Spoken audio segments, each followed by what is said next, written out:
করছি +1।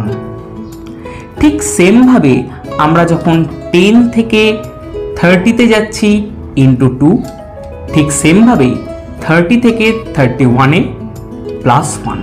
তো এইভাবেই যদি তোমরা এই ট্রেনটাকে ফলো করো তাহলে তোমরা এই অ্যান্সারটি পাবে।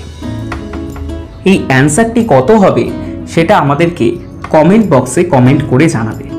এটির অ্যান্সারটি কি 96 অর 94?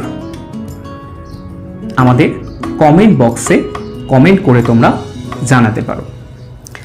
আজকের ক্লাসটি যদি তোমাদের ভালো লেগে থাকে তাহলে আমাদের এডুকেশনাল চ্যানেল এই শৈশবকে সাবস্ক্রাইব করে শৈশবের পাশে থেকো। এর মাধ্যমে তোমরা বিভিন্ন পোর্শন কিন্তু শিখতে পারবে। আমাদের ম্যাথামেটিক্সের ক্লাস ছাড়াও কমার্সের ক্লাস অলরেডি স্টার্ট হয়ে গিয়েছে।